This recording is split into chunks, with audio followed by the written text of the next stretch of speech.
This is Plant-Based Briefing. Is an attack on the heart a requirement for change?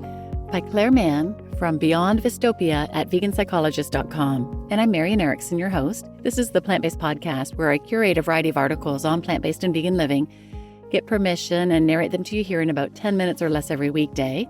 And I'm pleased to have permission from Clare Mann to share her content. This is from her LinkedIn blog called Beyond Dystopia. So now let's get to today's Plant-Based Briefing. Is an attack on the heart a requirement for change? By Clare Mann at Beyond Dystopia at veganpsychologist.com.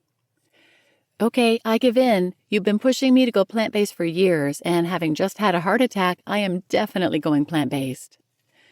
Context of this story. A friend recently told me with excitement that someone they had been advocating to for many years told them they had just become plant-based. In fact, I think they said they had just become vegan. The friend said that the man involved suffered from numerous health conditions, including obesity, high levels of work stress, high blood pressure, etc. They did everything to get the person to change their diet and lifestyle, sharing the benefits of the plant-based diet. In the last year, the man's health had seriously deteriorated, and unknown to my friend, he had suffered from a serious heart attack. When he saw my friend recently, he shared that he had given in and was going plant-based as his doctor had also indicated this would be a good move. I asked a few people what their reactions were to this.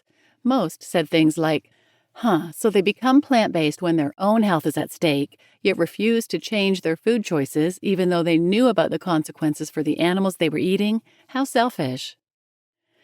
How can we think about this? On the face of it, the dystopian, carrying the burden of knowing about the systematized animal abuse, becomes despondent, thinking, they couldn't do this to end the torture of animals, yet when their health is at stake, they change? Really?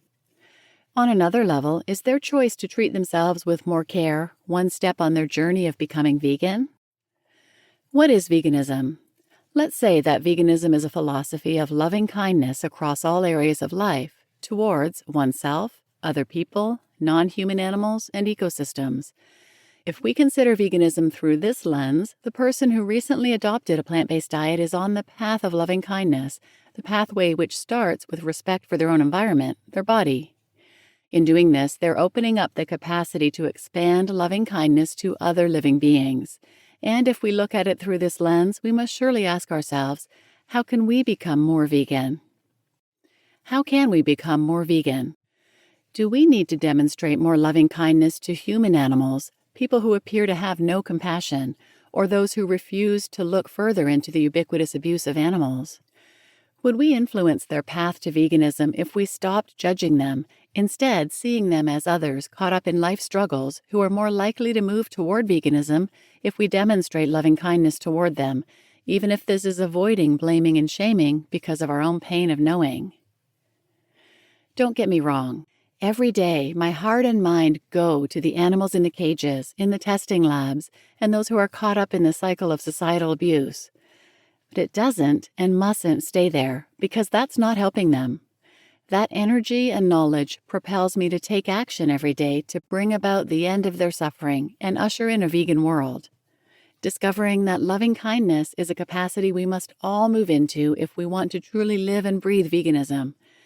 Sometimes we come to this when our empathy extends to non-human animals.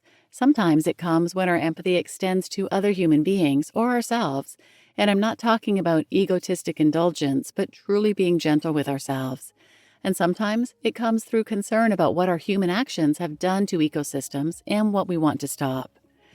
We are all teachers and students of each other. I imagine that man who recently had a heart attack doesn't know he sparked off something in me to even write about it. I may not ever know who this reaches and what it implores them to do. What I do know is that we are all caught in a human struggle to make sense of our existence, and I can't think of a more aligned set of practices to do that than adopting a vegan lifestyle. You just listened to Is an Attack on the Heart a Requirement for Change? By Clare Mann at Beyond Dystopia at veganpsychologist.com. And I'm your host, Marian Erickson. If you're interested in other episodes written by Clare Mann, just go to the search field at plantbasedbriefing.com, episodes, or wherever you listen, and enter her name, Clare, C-L-A-R-E, Mann, M-A-N-N, in the search field, and those will come up. So please share this episode with anyone who might benefit, and thanks for listening.